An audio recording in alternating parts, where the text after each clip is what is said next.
Hey guys, so we have a really fun game that Tyson and I play that we have for you. If you have an issue with having that instinct to retreat and avoid the volley dink, we've got a game called Exploding Pyramids.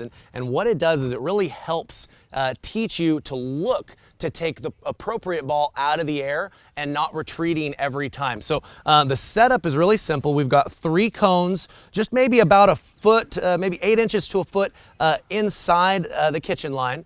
We've got balls set up on each cone. So when Tyson and I get going here, we're gonna play a dinking game. We're gonna play first to 10.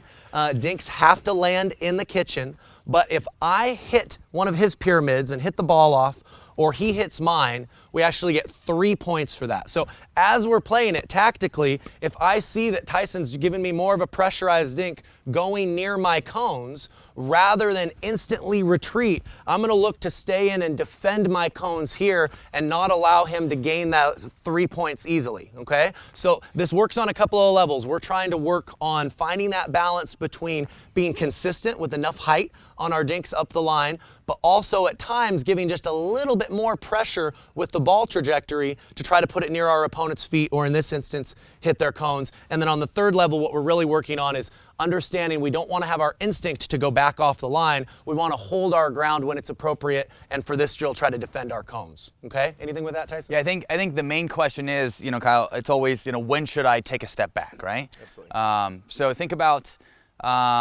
you should be taking a step back if you find yourself being a little indecisive. Maybe you're late on the decision making, or usually it's when you're getting a little overextended. So I think when you find yourself taking the bait, or when you find yourself, in this uncomfortable position, there's nothing wrong with taking a step back. Now, when to take it out of the air would be in that necessary lean range. Necessary, your arm is bent, you're not overextended. This to me is unnecessary, this to me is necessary. So just make sure you're nice and tucked in. Last little thing here, Coach Kyle, would you call this the pressurized zone, of the kitchen? It's a little deeper. I think we talked about, 3.5 feet in. This is our shallow area.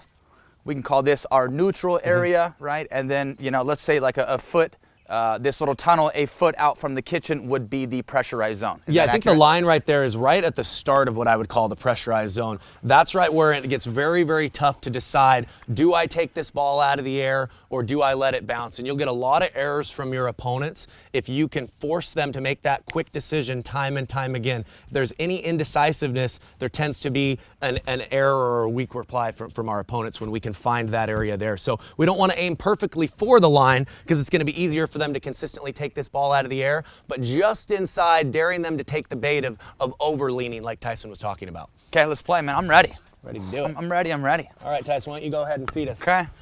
Let's do this. Coming for you.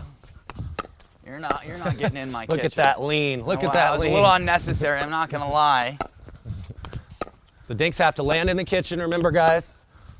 So we want to be accurate, make our opponents earn it. Come on. But try to add just a little risk to go for that cone. Tyson darn near had my, ah! Yeah. All right, yeah. all right. Yeah. Oh, 3. Oh, 3. Oh, 3. All right, Jeez. here we go. That's a 3-pointer? The 3-pointer.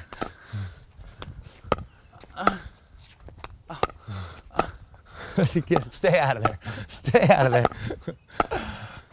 Oh, that's wide. I'm taking my 1 point. I'm taking my 1 point. All right, 1-3. Yeah, so dinks have to land in the kitchen, correct? In the kitchen, correct. Oh, yeah. Oh, yeah. Oh, yeah. Oh, yeah. This is tough, I'm not going to lie. It's not easy to hit the cones, but I got it. No. All right, let's do one more here. Again? Yeah, so we got to get a cone back there. So there's no need to speed up here, correct? There's no need to speed up. We're just working on patience, unless you have accuracy, a lot of pride. right? Right. And really trying to dial in our precision and hit the cone. Right. So people who, maybe like to be a bit more premature, like to pull the trigger, know that the main focus of this game is dinking, trying to aim for the cones, really focusing on that pressurized dink. From a counter standpoint, you're looking to lean in, take more balls out of the air. Just make sure that you're focused on the drill and you're focused on all the little pieces within it.